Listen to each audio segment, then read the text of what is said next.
Lulled into a false sense of security, the splendid ship suddenly collided with a deadly iceberg. Almost immediately came the most awful crash that any mortal could imagine. It was horrible. For 3 traumatic hours, the Titanic helplessly plunged into the frigid North Atlantic. Over 700 passengers escaping in lifeboats watched in horror as family and loved ones still clung onto the doomed vessel as she disappeared beneath the water. The sounds of people drowning are something that I cannot describe to you, and neither can anyone else. It's the most dreadful sound. For the survivors of the legendary disaster, the fateful night of April 14th, 1912 would haunt them forever.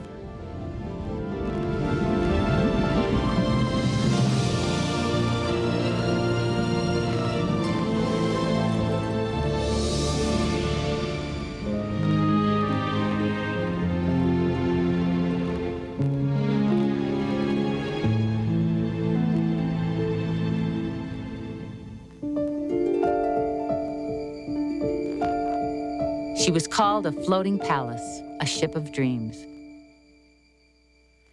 On April 10th, 1912, the luxury liner RMS Titanic embarked from Southampton, England for New York City. But no one imagined that her first voyage would be her last. 4 days into her transatlantic crossing, the opulent ship perished beneath the frigid water. She took with her over 1,500 souls. Now a sarcophagus of the sea, the legendary shipwreck still echoes the saga of the innocent people who lost their lives and the survivors who lived to tell the story. I remember seeing it for every moment. And it's the most horrible thought in my mind to see that ship sink. I can see it. It's quite dreadful. The ones who were left behind were the ones, of course, who would obviously panic. And they were the ones who were screaming, and that it was on the Titanic. Well, I have a very vivid memory of the night of the sinking. I remember like it was yesterday. Every time I see a photo of the Titanic, I have the impression of reliving this moment.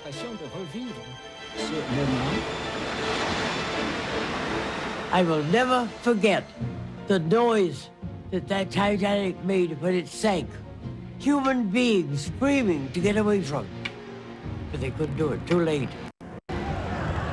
That was a terrible, terrible time when I can still hear them jumping from the deck and screaming and yelling for help, and the boat finally went under the water. There was nothing left.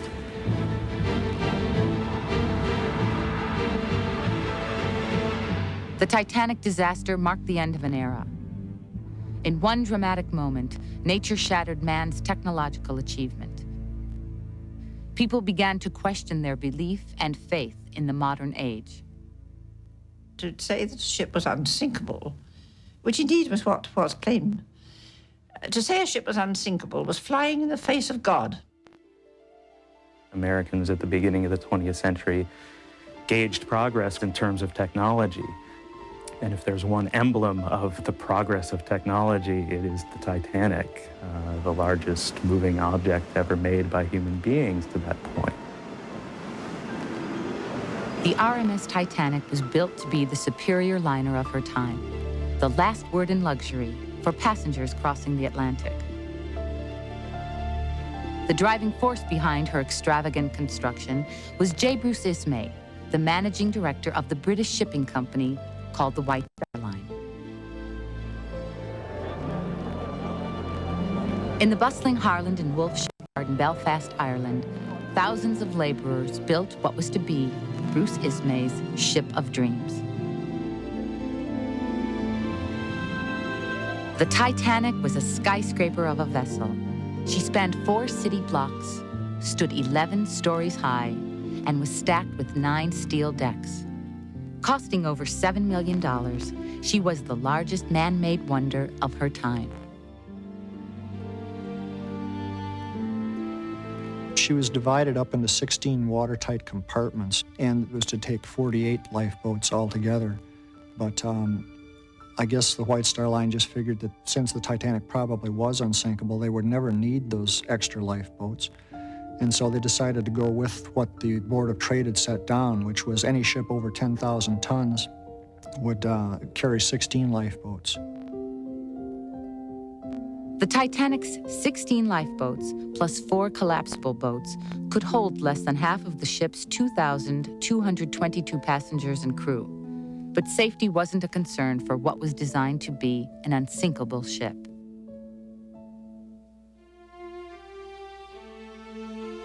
More than safety, the Titanic symbolized the golden age of opulence. She featured a grand staircase lined with exquisite paintings, roomy sleeping quarters, and elegant dining lounges with gourmet menus fit for royalty. For exercise and relaxation, the Titanic offered wide promenade decks, a gymnasium, exotic Turkish baths, and one of the first indoor swimming pools on a passenger steamer. To capitalize on her spacious room, the romantic vessel attracted passengers from all walks of life, from the wealthiest of American and British society to poor European immigrants coming to America to start a new life. The Titanic stuck very strongly to the class system of 1912, where you had the delineation between first, second, and third class. That first class was normally your very wealthy, second class was your middle American, your normal person, so to speak, and third class were your immigrants.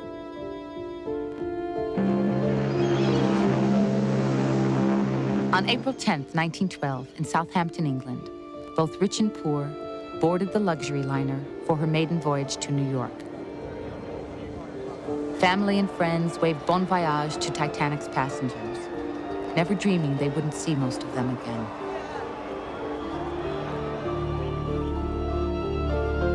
As the majestic ship sailed out to sea, the first-class passengers settled into their plush quarters. There were John Jacob Astor, the wealthiest passenger on the ship, traveling with his young pregnant wife, Madeline. American playboy Benjamin Guggenheim, whose family made their fortune in mining.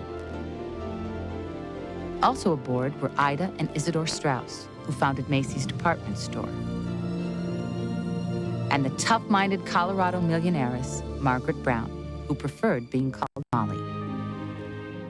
I do remember it being very beautiful and very big.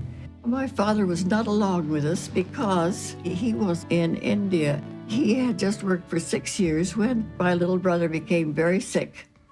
And the doctors in India told us that we would have to go to America right away or he would die. The third-class passengers, also known as steerage, were housed in the lower decks of the ship. But their accommodations were just as spacious as those in second class on most other ships of her time. We were traveling on the Titanic because we were emigrating to Kansas City, where my father hoped to open a tobacconist shop. We had a house already there waiting for us, and he thought it was absolutely wonderful going on the Titanic. And my mother too. Of course, all he could afford then was to go third class, because we were immigrating. The commander of the Titanic's maiden voyage was Captain E.J. Smith, a 32-year veteran of the White Star liners. With retirement looming in the wings, this transatlantic crossing was ironically supposed to be his last. Captain Smith was really the most popular captain on the ocean at the time and the highest paid of anyone. And so it was just natural that he would bring the Titanic over on its maiden voyage. And he'd had this very, very good career that was relatively accident-free, and I think that kind of gave him a complacency. Captain Smith's jovial personality provided a sense of ease and comfort to the passengers. Bruce Ismay was also aboard to ensure his ship lived up to everyone's expectations. But some passengers were superstitious about taking this maiden voyage. My mother had a premonition, and she never went to bed in that ship at night at all. She sat up every night. So she slept during the day, and I was with my father, and thinking how odd it was that my mother was never up during the day. But from the very word go, she knew there was something to be afraid of. For the most part, Titanic passengers breathed in an air of optimism about the voyage and their future. They were under the spell that the ship was unsinkable. They all had such high hopes, especially the immigrants, of making a new life in America, and were looking so much forward to it that, of course, everything went wrong. Danger loomed over the luxury liner from almost the very first day. The Titanic received a stream of wired telegrams from other ships warning them of icebergs in the vicinity. Only 4 days into her maiden voyage, the Titanic would face her worst nightmare.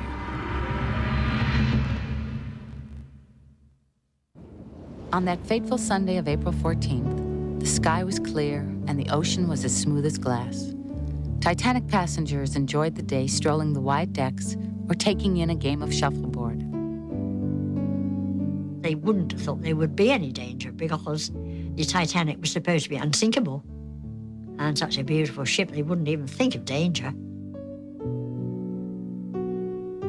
In the wireless room, operators Harold Bride and Jack Phillips were feverishly trying to catch up sending out passenger telegrams. They paid little attention to the incoming messages from other steamers reporting icebergs in the vicinity. Captain Smith did what he could. He earlier in the day, being aware of some of these ice messages, he had ordered the Titanic be sailed about 10 miles farther south than she ordinarily would have been. He was thinking that she could go south around the ice field. But the previous night, the wireless temporarily broke down. It was during that period of time that Captain Smith failed to receive a very critical message.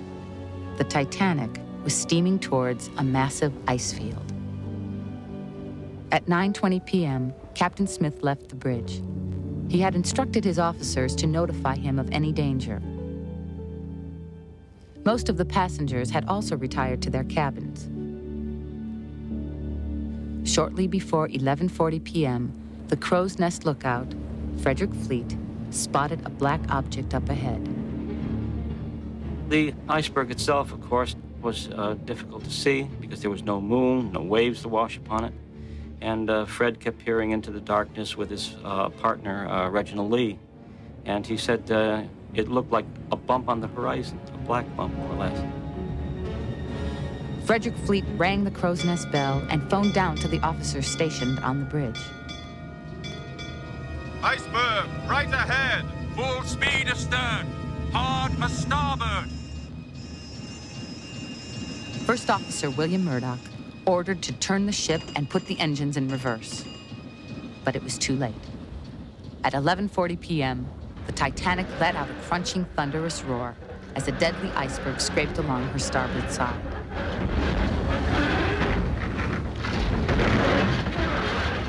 We went to bed.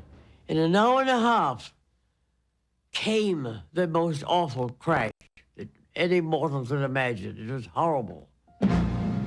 Almost immediately, my father was at the door. Get on your warmest clothes and follow me. My mother went out in the hall and asked the first cabin steward she saw, "What is the matter? Why have we stopped in the middle of the ocean?" And so he said, "No, there's nothing wrong at all. There's just had a little accident, and they're going to fix it, and we'll be going on in a few minutes." First Officer Murdoch ordered to close the watertight doors, but green seawater was already gushing into the bowels of the ship. Down in boiler room number 5, Fred Barrett, a leading stoker, said it sounded like a big gun going off. And he said the entire side of the ship seemed to cave in. Water came bursting through the side of the ship and swept him almost off his feet. The iceberg ripped through the Titanic's hull, rupturing 6 of her watertight compartments. This was more than the designers of the ship had ever anticipated. This was a damage of 300 feet long and, of course, much more damage that the ship would sustain. And like an ice cube tray, one compartment fills up, spills over into another and another until the whole thing is filled up. It was just plain common sense that the ship is going to sink. Moments after the collision, Captain Smith rushed to the bridge. Bruce Ismay, the managing director of the White Star Line, also felt the ship shudder. He too came up to see what had happened. Captain Smith asked Thomas Andrews, the ship's designer, to assess the damage. Andrews replied the Titanic had less than 2 hours to live.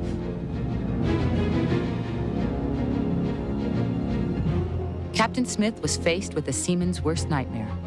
His ship was sinking, and he knew there were only enough lifeboats to save less than half of Titanic's passengers. The captain gave his crew the grim orders to uncover the lifeboats. It has to be hard for any captain to make that decision that you've got these what are conceivably little lifeboats, even though they're, big enough to hold 65 people, and you have to put your passengers in them and put them out into the middle of the ocean, almost to fend for themselves.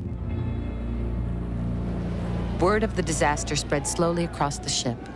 Without the aid of a whistle or alarm system, the crew was dispatched to all 3 classes.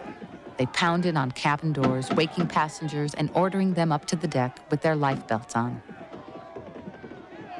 You had a number of cases where people didn't know why they were getting into lifeboats, and they didn't appreciate that the ship was sinking. Some of them even thought, well, maybe they're just trying to make the ship a little lighter by putting the people off in lifeboats, that they'll all be back by breakfast. Captain Smith instructed his officers to load women and children first into the lifeboats. But many wives were reluctant to obey orders. It actually was an extremely scary and brave thing for the first women to get into the lifeboats on the open sea in the middle of the night in freezing temperatures, especially since they, like their husbands, thought that the Titanic was unsinkable. All I know is that my father went on deck to see what had happened and said apparently the ship is an iceberg and you'd better get the children out of bed and up on deck. And so that's what they did. And apparently, because we were third-class passengers, and a lot of them weren't allowed up, I think because my mother had a small baby and a smaller child, we were allowed on and were able to get into a lifeboat, number 13. And my father said, well, I hope to come on soon after. And I was put over in a sack. And my mother wasn't able to find him, but she couldn't do anything about it. At 12:15 in the morning, the wireless operators began sending out frantic distress signals. But most ships in the area were still too far away to rescue the Titanic in time. The passengers wouldn't have known there weren't enough lifeboats on the Titanic. It wouldn't have entered their head. At 12:45, Titanic officers spotted a dim light coming from a mysterious ship in the distance. Fourth Officer Joseph Boxall began firing distress rockets.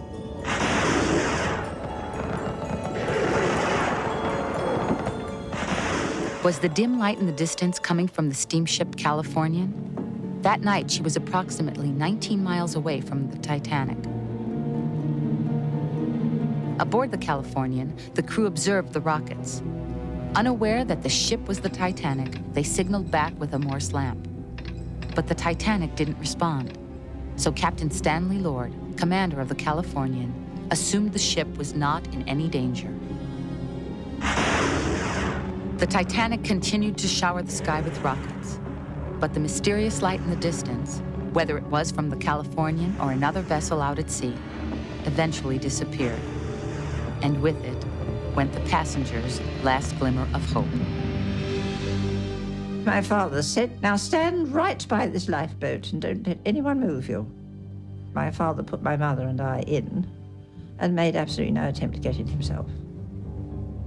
And it wasn't until we were in the lifeboat and rowing away as far as we could, it wasn't until then that I realized that ship was going to sink.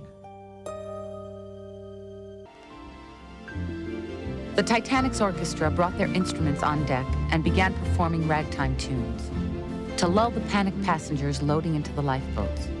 But those passengers deep inside the Titanic heard a not-so-soothing sound. Ocean water began creeping up the lower decks and climbing the stairways. The unsinkable ship was sinking deeper and deeper.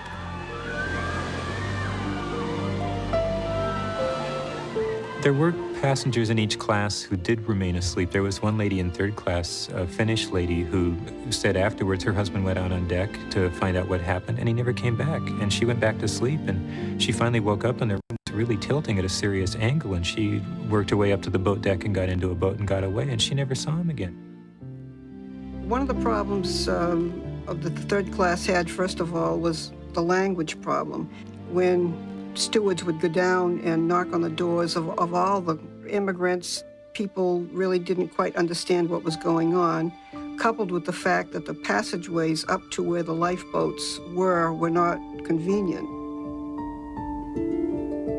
The Goldsmiths were one of the more fortunate third-class passengers. The English-born couple, along with their 9-year-old son Frankie, escaped through a maze of passageways up to the lifeboat deck. Frank Goldsmith felt something, and the throbbing of the ship stopped, and he was down in third class, and he went up on deck, and he could see that there was a problem. And while he was up there, the doctor came down and got the Goldsmith family up and asked them to put their life belts on and go up on deck. There was so much noise upstairs. They were running upstairs and running in the halls and yelling and all that. We put our coats over our night clothes. We put our shoes and stockings on. We did not put on any life belts. And came to this great big room, and it was full of women, and in all kinds of dress and undress. They were crying or they were scared because they didn't know what was going to happen. We were there for about 5 minutes. My mother came to me and she says, "Well, Ruth, it's so cold outside." She said, "Would you please go down and get 3 blankets from our cabin to wrap around?" My little brother was 2 and my sister was 4. When Ruth Becker returned with the blankets, she discovered her family was ordered to be lowered down in a lifeboat without her. Ruth's mother yelled up to her to get into the next boat. So I did just that. I wasn't a bit scared. I was very excited. It never dawned on me that we might drown or anything like that. But anyway, I said, "May I get into this boat?" He says, "Why, sure," and he picked me up and threw me in. Second-class passenger Michel Navratil, who was estranged from his wife in France, had kidnapped his 2 sons. He intended to steal them away aboard the Titanic to America to start a new life. But sometime after the ship struck the iceberg, he carried his sons to the lifeboat deck.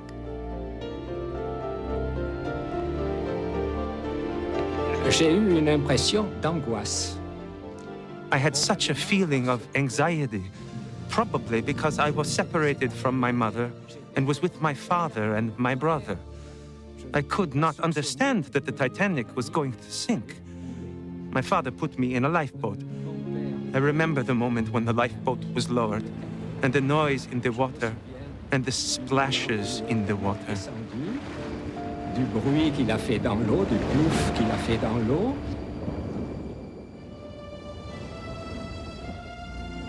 Countless passengers displayed acts of bravery and courage during the last hour the Titanic remained afloat. I've read dozens of accounts where the women had the opportunity to save themselves, but they wouldn't do it. Mrs. Strauss was offered a chance to get into a lifeboat. Her husband wouldn't leave the ship. He wanted to give the women and children a chance. And Mrs. Strauss just refused to leave. She says, if you're staying here, I'm going to stay with you no matter what. Among the brave men, first-class passenger John Jacob Astor escorted his wife Madeline into a lifeboat and then quietly walked away.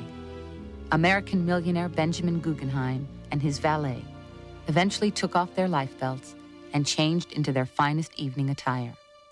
He told a steward to send his wife this message: "We dressed up in our best and are prepared to go down like gentlemen." I think the men did know they may not live. And one of the examples was Frank Goldsmith said to his young son, "So long, Frankie. I'll see you later." Frank assumed his father was going to follow him, but he didn't. Many of the first lifeboats lowered were half full because the officers feared they would collapse before they hit the ocean. But as the ship sank deeper and deeper, they filled the boats to full capacity. On the starboard side of the Titanic, as it was sinking, First Officer Murdoch was allowing men in if there was room in the boat. And you had instances where men pretty much were ordered into boats. It was like, get in, we need to fill this lifeboat sort of thing. But as fewer and fewer lifeboats remained on deck, panic ensued. Some men made a desperate dash towards the last few lifeboats. My father took my mother and I to our boat number 14. But as the boat was going down, lowering it, somebody jumped into it, a man. And the officer said, "I could mind to shoot you." He says, "You could have upset the boat with women and children in it." There was another steerage passenger named Daniel Buckley who jumped into lifeboat number 4 and crouched down in the bottom of the boat. And he said that a woman got a scarf, took off a scarf and put it over his head. And apparently made him look enough like a woman that the officers overlooked him and he was able to stay in the boat that way. There were boys who really were barely into their teens and by right should have been able to go. They were certainly not filling the lifeboats, and they were denied access because they were a little too old. They just were young men rather than boys. And Mrs. Lucille Carter happened to be standing nearby with her 12-year-old son, and she took off her straw hat and slammed it down on his head and said, "There now, my boy can go, he's a girl." Up until 2 a.m., the beleaguered Bruce Ismay had helped women and children into the lifeboats. But just moments before collapsible boat C was being lowered, he decided to save his own life and hopped in.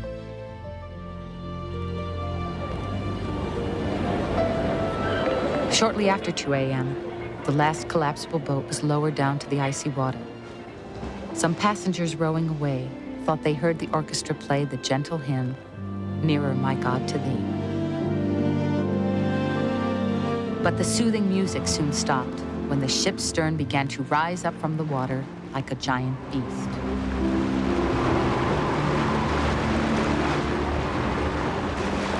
Once those few boats were gone, you can imagine the panic of 1,500 people left behind. Or you can't imagine, nobody can imagine. In 15 minutes, the Titanic would sink. For the 1,500 souls still aboard the doomed vessel, the nightmare was just beginning.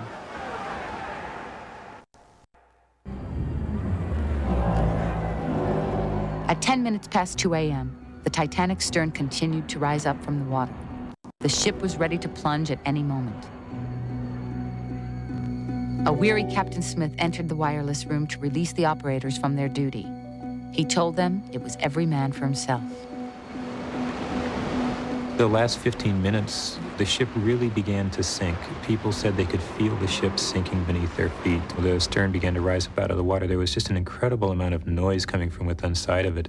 You had everything that was loose falling. I mean, of course, you had the furniture and such. You had people falling, and you also had the noise of the ship breaking apart. The Titanic was going down very slowly, and these people were standing there at the decks, at the railing, wishing somebody, I suppose, would come and rescue them. But finally, it did go down, and all the people who were standing at the decks, at the railing, jumped. They jumped, and they screamed, and they yelled for help. And of course, nobody came to help. I'll never forget the terrible noise that ship made when it was drawn down. Human beings screaming and the rush of water. It was terrible. At 20 minutes past 2 in the morning, the Titanic's stern disappeared beneath the water.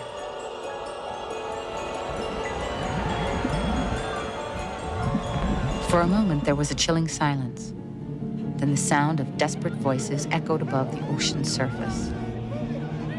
I think most of the people who were on the ship actually managed to get off into the water. When either they jumped just before the ship went down or they were washed off the ship as she plunged. The majority of the 1,500 that were lost were actually floating on the surface after the ship was gone.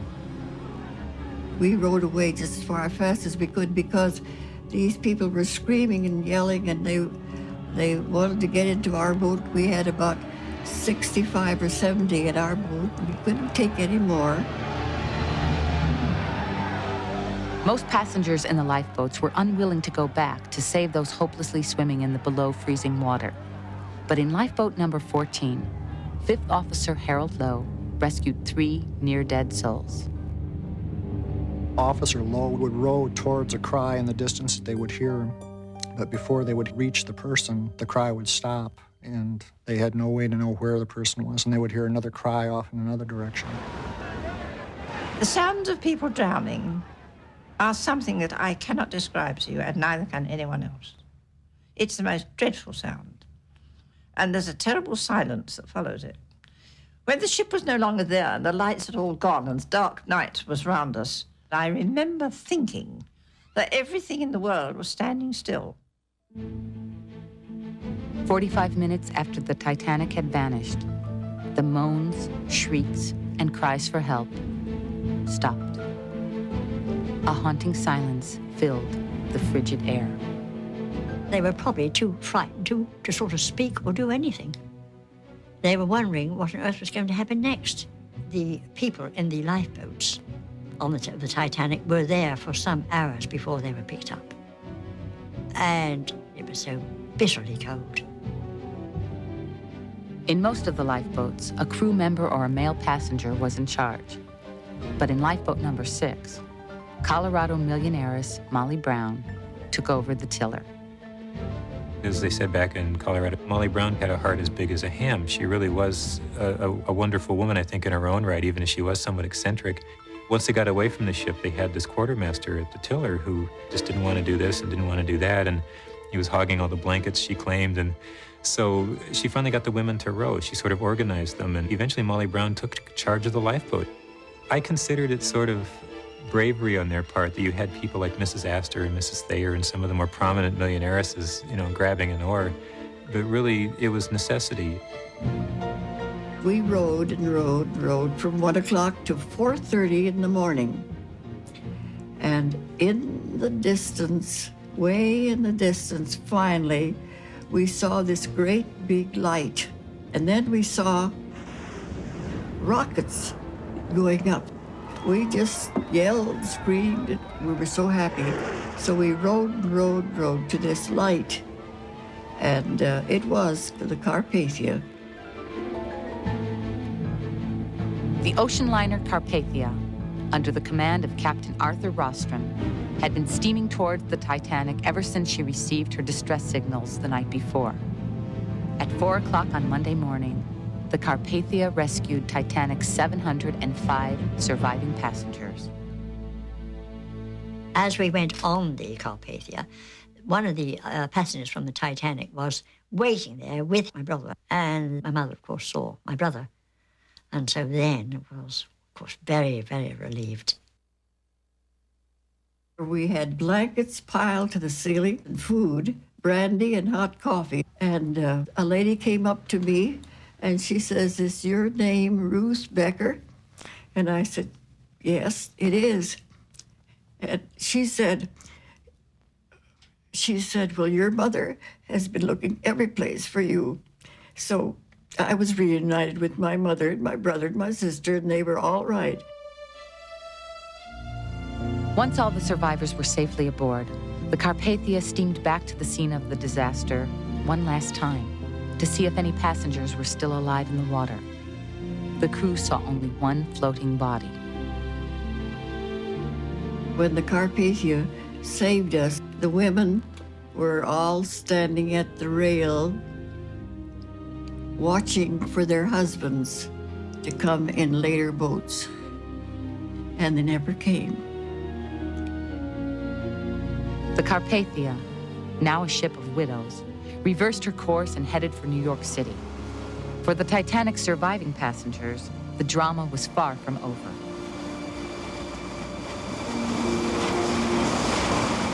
The disaster sent shockwaves across America and Europe. In New York City, frantic families and friends lined up in front of the White Star Line offices. They demanded to know if their loved ones were alive.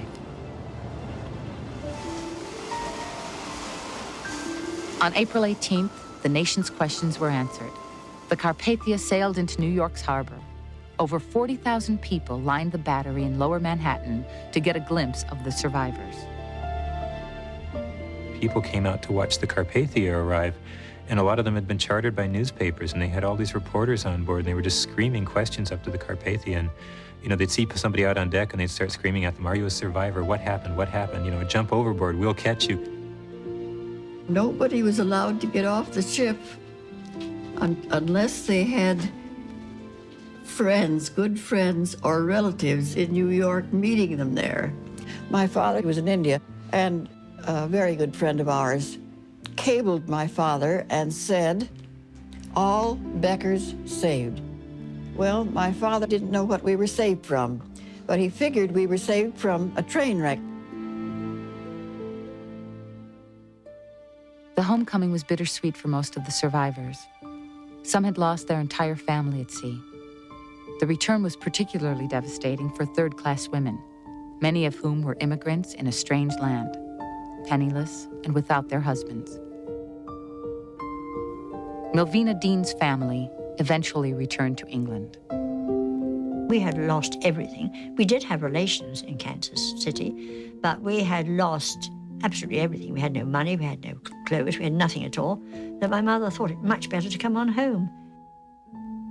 Like Milvina Dean, many children who survived the Titanic disaster faced a future without a father, and life haunted by the memories of that fatal night.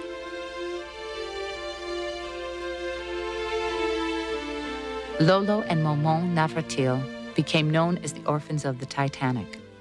Their father, Michel, who had kidnapped them from their mother, perished with the ship. 3 weeks after the disaster, their mother, Marcel, read about the orphan boys in a French newspaper. She realized they were her sons. Je me souviens du moment. I remember the moment my father put me in the lifeboat. Dans le canot. Et à ce moment-là, il m'a At that moment, he told me to give all of his affection to my mother. toute son affection à ma mère.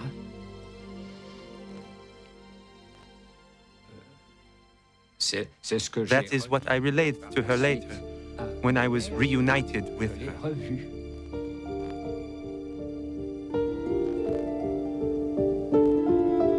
With so many lives lost, the United States and Great Britain opened inquiries to find someone to blame. Captain Smith, who didn't survive the disaster, was cleared of any wrongdoing. So was the White Star managing director, Bruce Ismay, although the press and public vilified him for saving his own life while so many women and children had died. But Captain Stanley Lord, commander of the Californian, was harshly criticized for not coming to the aid of the Titanic when seeing her distress rockets. I don't think any one person can be blamed for the Titanic disaster and the number of lives that were lost. There were so many different factors that entered into it. But the ultimate cause of the loss of life that took place was the regulation about the lifeboats. It will go into history as the one disaster for which there was no excuse for anyone to die. If the Titanic had had enough lifeboats, nobody would have died, because there was plenty of time to save everyone. The 705 lives saved, compared to the 1,522 lives lost, was staggering. The public was outraged that more first-class men were rescued than third-class children. Lots of male survivors of the Titanic disaster really carried a stigma. Somehow it just was not right if you were a man and you survived this disaster.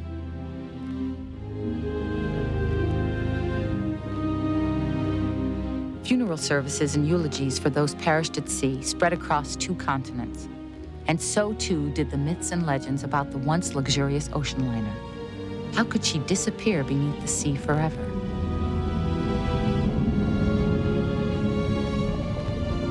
For decades, underwater exploration to find the Titanic became an obsession, a search for a legacy. Almost 75 years after the legendary shipwreck, the quest would be fulfilled. And for the survivors, the memories would resurface once again.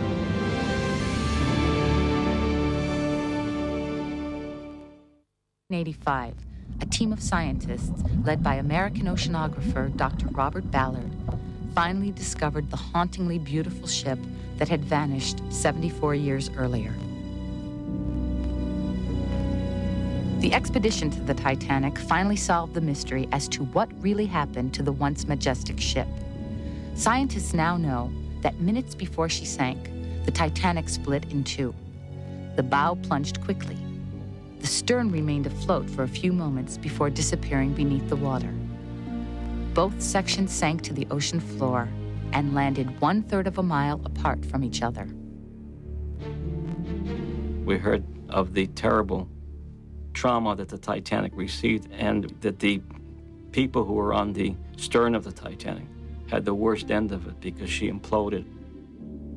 Well, it didn't even enter my head that anybody would look for it.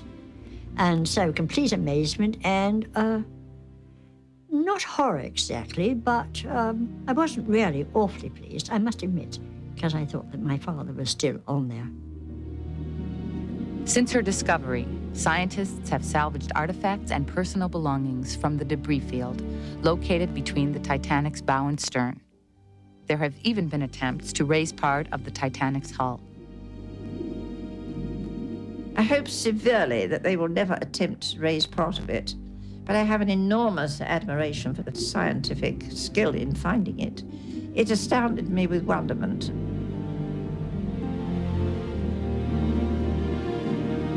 I don't mind the underwater explanation of the Titanic, but I don't think they should raise the Titanic. I think that would be entirely wrong.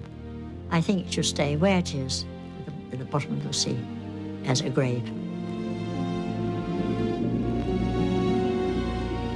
The Titanic always fascinates us because it was not a victim of the weather, it was not a victim of war. The Titanic seems to be a romantic disaster that has all the Greek legends within it. You have the clear night, you have a calm sea, you have people dressed up in their finest, who were the cream of society, and your second class and third class, it's all right there. The Titanic disaster has left a legacy of the human condition, a legacy of loyalty, bravery, self-sacrifice, and human weakness. There is a legacy of the innocent victims lost at sea and those who survived to preserve their memory.